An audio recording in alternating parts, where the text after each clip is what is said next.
ಇದು ನಾಗರಿಕ ಸಮಾಜವೇ ತಲೆ ತಗ್ಗಿಸುವ ವಿಚಾರ. ಶಿಕ್ಷಕರೇ ಅಶಿಕ್ಷಕರಂತೆ ವರ್ತಿಸಿದ ಪರಿ. ಮಾನವೀಯ ಮೌಲ್ಯಗಳನ್ನು ಗಾಳಿಗೆ ತೂರಿ ಮಕ್ಕಳಿಂದ ಮಲಗುಂಡಿ ಸ್ವಚ್ಛಗೊಳಿಸಿರುವ ವಿಕೃತ ಘಟನೆಯ ವಿವರ ನೀವೇ ನೋಡಿ.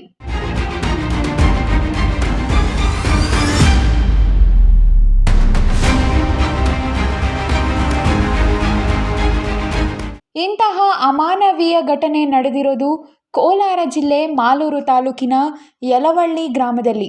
ಯಲವಳ್ಳಿಯ ಮೊರಾರ್ಜಿ ದೇಸಾಯಿ ವಸತಿ ಶಾಲೆಯ ಮಕ್ಕಳಿಂದ ಪ್ರಾಂಶುಪಾಲರ ಎದುರಿನಲ್ಲಿಯೇ ನಡೆದಿದೆ. ಈ ಶಾಲೆಯಲ್ಲಿ ಮಕ್ಕಳಿಂದ ಶೌಚಗುಂಡಿ ಮಾತ್ರ ಸ್ವಚ್ಛಗೊಳಿಸಿಲ್ಲ, ಕಳೆದ ಹಲವು ದಿನಗಳಿಂದ ಮಕ್ಕಳಿಗೆ ವಿವಿಧ ರೀತಿಯಲ್ಲಿ ಕಿರುಕುಳ ನೀಡಲಾಗುತ್ತಿದೆ ಎಂಬ ಆರೋಪವಿದೆ.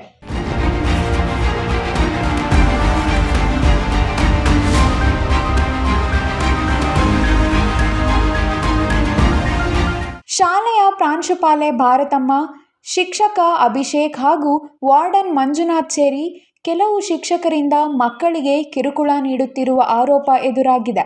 ಮಕ್ಕಳಿಗೆ ಹೊಡೆಯುವುದು, ಮಕ್ಕಳನ್ನು ರಾತ್ರಿ ಹೊತ್ತಿನಲ್ಲಿ ಬ್ಯಾಗ್ ಒರೆಸಿ ಕೂರಿಸಿ ಹಿಂಸೆ ನೀಡಲಾಗುತ್ತಿದೆ ಎಂದು ಮಕ್ಕಳ ಪೋಷಕರು ಅಳಲು ತೋಡಿಕೊಂಡಿದ್ದಾರೆ. ಸರ್, ಪೇರೆಂಟ್ಸು ಒಳಗಡೆ ಅಲೋ ಇಲ್ಲ. ನಾವೇನಾದ್ರೂ ಇಲ್ಲಿ ಸಮಸ್ಯೆ ಇತ್ತು ಕೇಳೋಣ ಅಂತಂದ್ರೆ ಒಳಗಡೆ ಗೇಟ್ನಿಂದ ಆಚೆನೆ ನಿಲ್ಬೇಕು, ಹಂಗೆ ಕರ್ಕೊಂಡು ಹೋಗ್ಬೇಕು ಮಕ್ಕಳೆಲ್ಲ. ತಿರ್ಗಿ ಮತ್ತೆ ಮಕ್ಕಳಿಗೆ ಏನಾದ್ರೂ ಮೈಯಲ್ಲಿ ಹುಷಾರಿಲ್ಲ ಅಂತಂದ್ರೆ ಯಾರ ಕೈಯೆಲ್ಲ ಫೋನ್ ಮಾಡಿಸ್ತಾರ, ನಾವು ಹಾಸ್ಪಿಟ್ಲಿಗೆ ಕರ್ಕೊಂಡು ಹೋಗ್ಬೇಕು. ಕೆಟ್ಟದ ಮಟ್ಟಿಗಳು ಕೊಟ್ಟಿದ್ದಾರೆ, ಆ ಮಟ್ಟಿಗಳೆಲ್ಲ ಇದು ಹುಳು ಬಿದ್ದಿರ್ತಾವ ಅಂತ ಹೇಳ್ತಾರಲ್ಲ, ಅಂತ ಮಟ್ಟಿಗಳು ಕೊಟ್ಟಿದ್ದಾರೆ. ಕೆಟ್ಟೋಗಿದೆ ಅದು ಮಟ್ಟಿಗಳು, ತಿಂದು ಮಕ್ಕಳಿಗೆ ಆರೋಗ್ಯ ಕೆಟ್ಟಿದೆ. ಆವಾಗ ಮಾತ್ರ ಫೋನ್ ಮಾಡಿ ಮಕ್ಕಳಿಗೆ ಹಾಸ್ಪಿಟ್ಲಿಗೆ ಕರ್ಕೊಂಡು ಹೋಗಿ. ಕೊರೋನಾ ಬರ್ತದ, ಎಲ್ಲ ಹೊರಗಡೆ ರೀ, ಒಳಗಡೆ ಬರಬಾರ್ದು ಅಂತ ಹೇಳ್ತಾರೆ. ನಾವೇನ್ ಮಾಡ್ಬೇಕು? 4 ಲೀಟರ್ ಹಾಲು ತರ್ತಾರೆ, 240 ಜನ ಮಕ್ಳಿದ್ದಾರೆ. ಆ ಊಟಗಳು ಇವತ್ತು ಕ್ಲೀನ್ ಆಗಿ ಮಾಡಿರ್ಬೋದು ಬಹುಶಃ ಹೇಳ್ಬೇಕಂದ್ರೆ. ಮಕ್ಳು ಸರಿ ನಾವು ತಂದು ಕೊಟ್ಟು ಹೋಗ್ತೀವಿ. ಎಷ್ಟು ಜನ ಮಕ್ಳು ಲೀಸ್ಟ್ ಏನಿದೆ ಅದು ಬಿಲ್ ನೋಡಿ ಬೇಕಂತಂದ್ರೆ. ಇದ್ರೆ ಇಲ್ಲಿ ಬೇಕಾದಷ್ಟು ಅವ್ಯವಹಾರ ನಡೀತಾ ಇದೆ. ಅದು ಮೇಸ್ಟ್ರಿಗೆ ಬೆದರಿಕೆ ಹಾಕ್ತಾರೆ ಅವರು. ಏನು ಈ ಗುಟ್ಟು ನಾವು ಮಾಡ್ತಕ್ಕಂಥ ಗುಟ್ಟು ಗೇಟ್ನಿಂದ ಹೊರಗಡೆ ಹೋಗ್ಬಾರ್ದು ಅಂತ ಬೆದರಿಕೆ ಹಾಕಿರೋದು ಕೂಡ ನಮ್ಮ ಜೊತೆ ಹಂಚ್ಕೊಂಡವ್ರಪ್ಪ. ದಯಮಾಡಿ ನೀವು ಒಳಗಡೆ ಬರ್ಬೇಡ್ರಿ. ಯಾಕೆ ಬರ್ಬಾರ್ದು? ನಾವು ಮೀಟಿಂಗ್ ಮಾಡ್ಬೇಕು. ಮೀಟಿಂಗ್ ಮಾಡಲ್ಲ,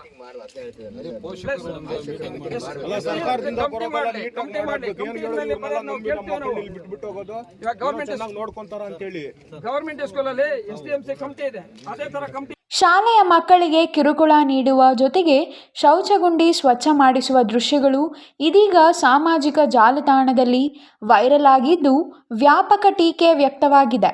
ಸ್ಥಳಕ್ಕೆ ಸಮಾಜ ಕಲ್ಯಾಣ ಇಲಾಖೆ ಜಂಟಿ ನಿರ್ದೇಶಕ ಶ್ರೀನಿವಾಸ್ ಭೇಟಿ ನೀಡಿ ಪರಿಶೀಲನೆ ನಡೆಸಿದ್ದಾರೆ. ಇನ್ನು ಈ ವಿಚಾರ ಬಹಿರಂಗವಾಗುತ್ತಿದ್ದಂತೆ ಸಮಾಜ ಕಲ್ಯಾಣ ಸಚಿವ HC ಮಹದೇವಪ್ಪ ಮಾಧ್ಯಮಕ್ಕೆ ಪ್ರತಿಕ್ರಿಯೆ ನೀಡಿದ್ದು, ಪ್ರಕರಣದ ತನಿಖೆ ನಡೆಸಿ ತಪ್ಪಿತಸ್ಥರ ವಿರುದ್ಧ ಕಾನೂನು ಕ್ರಮ ಜರುಗಿಸುವ ಭರವಸೆ ನೀಡಿದ್ದಾರೆ. ರಾಜ್ಯ ಗೃಹ ಸಚಿವ ಡಾಕ್ಟರ್ G. ಪರಮೇಶ್ವರ್ ಪ್ರತಿಕ್ರಿಯೆ ನೀಡಿ, ದೇವರಾಜು ಅರಸು ಕಾಲದಿಂದಲೇ ಮನುಷ್ಯದಿಂದ ಮಲಗುಂಡಿ ಸ್ವಚ್ಛಗೊಳಿಸುವುದನ್ನು ನಿಷೇಧಿಸಲಾಗಿದೆ.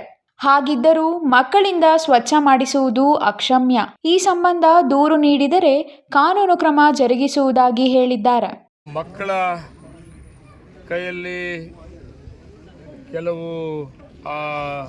ಫಿಟ್ಟಲ್ಲಿ ಕೆಲಸ ಮಾಡಿಸಿರೋದು, ಆಮೇಲೆ ಮತ್ತೆ ಆ ಮಕ್ಕಳಿಗೆ ಬೇರೆ ರೀತಿಯಲ್ಲಿ ತೊಂದರೆ ಕೊಟ್ಟಿರೋದನ್ನು ನಾನು ನೋಡಿದೆ.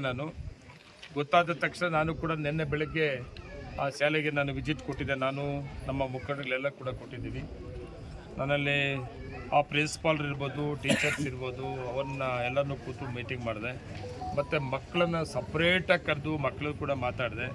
ಆ ಮಾಹಿತಿನೆಲ್ಲ ತಿಳ್ಕೊಂಡು ಸಂಬಂಧಪಟ್ಟ ಅಧಿಕಾರಿಗಳು ಎಲ್ಲ ಅಧಿಕಾರಿಗಳು ಕೂಡ ಮಾಹಿತಿ ಕೊಟ್ಟು, ಮತ್ತು ಮುಖ್ಯಮಂತ್ರಿ ನಮ್ಮ ಮಂತ್ರಿಗಳು ಮಹದೇವಣ್ಣವ್ರಿಗೂ ಕೂಡ ಇದು ಮಾಹಿತಿಯನ್ನು ಕೊಟ್ಟಿದ್ದೆ. ನನಗೆ ಮೊದಲೇ ಅವ್ರಿಗೂ ಕೂಡ ಮಾಹಿತಿ ಗೊತ್ತಿತ್ತು. ನನ್ನ ತಕ್ಷಣ ಯಾರೇ ತಪ್ಪಿಸ್ತರಿದ್ರು ಕೂಡ ಅವ್ರ ಮೇಲೆ ಕ್ರಮ ವಹಿಸಬೇಕು ಅಂತೇಳಿ ನಿನ್ನೆ ನಾನು ಸಂಬಂಧಪಟ್ಟ ಅಧಿಕಾರಿಗಳಿಗೆ ನಮ್ಮ ಮಂತ್ರಿಗಳು ಕೂಡ ಹೇಳಿದೆ. ಅದರ ಪ್ರಕಾರ ಇವತ್ತು 3 ಜನ ಪ್ರಿನ್ಸಿಪಾಲ್ರು ಮತ್ತು 2 ಟೀಚರ್ಸು, ಮುನಿಯಪ್ಪ ಮತ್ತು ಮಂಜುನಾಥ್ ಅಂತೇಳಿ ಇಬ್ಬರನ್ನು ಕೂಡ 3 ಜನ ಕೂಡ ಸಸ್ಪೆಂಡ್ ಮಾಡಿದ್ದಾರೆ. ಅದ್ರ ಜೊತೆಲೆ ಗೆಸ್ಟ್ ಟೀಚರ್ಸ್ ಅಂತ ಏನಿದ್ದಾರೆ ಅವ್ರು ಯಾರು ಕೂಡ ಶಿಸ್ತಿಲ್ಲ. ಅಲ್ಲಿ ಆ ಒಬ್ಬ ಗೆಸ್ಟ್ ಟೀಚರ್ ಕಡೆಯಿಂದ ಕೂಡ ಮಿಸ್ಟೇಕ್ ಆಗಿದೆ, ಅವನು ಕೂಡ ತೆಗೆಯಕ್ಕೆ ಕೂಡ ನಾನು ಹೇಳಿದ್ದೀನಿ. ಇದು ಎಲ್ಲಿ ರಾಜ್ಯದಲ್ಲಿ ವಸತಿ ಶಾಲೆಗಳಲ್ಲಿ ಇವು ಆಗಬಾರ್ದು. ವಸತಿ ಶಾಲೆಗಳು ಅಂದರೆ ತಂದೆ ತಾಯಿಗಳೆಲ್ಲ ಬಿಟ್ಟು, ಅವರ ಕುಟುಂಬವನ್ನು ಬಿಟ್ಟು ಮಕ್ಕಳು ಇಲ್ಲಿ ವಸತಿ ಶಾಲೆಯಲ್ಲಿ ಏನೂ ಕಡಿಮೆ ಇಲ್ಲ. ತಂದೆ ತಾಯಿ ಪ್ರೀತಿ ಪ್ರೇಮಕ್ಕಿಂತಲೂ ಇಲ್ಲಿ ಕಡಿಮೆ ಇಲ್ಲ, ಮತ್ತು ನಮ್ಮ ಮನೆಗಿಂತಲೂ ಇಲ್ಲೇನು ಕಡಿಮೆ ಇಲ್ಲ ಅನ್ನೋ ರೀತಿಯಲ್ಲಿ ಸರ್ಕಾರ ವಸತಿ ಶಾಲೆಗಳನ್ನು ಕೊಟ್ಟಿದೆ. ಆದರೆ ಅಲ್ಲಿ ಕೆಲಸ ಮಾಡೋಂಥ ಅಧಿಕಾರಿಗಳು ಮಾಡೋದು ತಪ್ಪು. ಶಿಕ್ಷೆ ಆಗಬೇಕು. ರಾಜ್ಯದಲ್ಲಿ ಎಲ್ಲೂ ಕೂಡ ಈ ವಸತಿ ಶಾಲೆಗಳಲ್ಲಿ ಮತ್ತೆ ಇಂಥದ್ದು ಯಾವುದು ರಿಪೀಟ್ ಆಗಬಾರ್ದು. ನಾನು ಮಂತ್ರಿಗಳಿಗೆ, ಮುಖ್ಯಮಂತ್ರಿಗಳಿಗೆ ಮತ್ತು ಅಧಿಕಾರಿಗಳಿಗೆ ಗಮನ ಕೊಡ್ತಾ ಇದ್ದೇನೆ. ಅದು ಕ್ರಮ ಆಗಿದೆ 100%. ನಮ್ಮ ಸರ್ಕಾರ, ನಮ್ಮ ಮುಖ್ಯಮಂತ್ರಿಗಳು, ನಮ್ಮ MLA ಎಲ್ಲ, ನಾನು ಎಲ್ಲರೂ ಕೂಡ ಅಷ್ಟೇ, ಇಂಥವ್ರಿಗೆ ಯಾರು ಕೂಡ ಸಹಕಾರ ಕೊಡೋದಿಲ್ಲ. ಅಲ್ಲಿ ಯಾರೇ ಇರಲಿ, ಎಷ್ಟೇ ಬಲಿಷ್ಠರಾಗಿರಲಿ, ಅವ್ರ ಮೇಲೆ ಈ ಆಗಿರುವಂಥ ತಪ್ಪನ್ನು ಮತ್ತೆ ಮರುಕಳಿಸಿರೋ ರೀತಿಯಲ್ಲಿ ಕ್ರಮ ವಹಿಸಬೇಕು. ಒಟ್ನಲ್ಲಿ ಸಂಸ್ಕಾರ ಕಲಿಸಬೇಕಿದ್ದ ಶಿಕ್ಷಕರ ಎದುರಿನಲ್ಲಿಯೇ ಇಂತಹ ಅಮಾನವೀಯ ಘಟನೆ ನಡೆದಿರುವುದು ತೀವ್ರ ಟೀಕೆಗೆ ಗುರಿಯಾಗಿದೆ. MP Prakash, CTV news, Malur.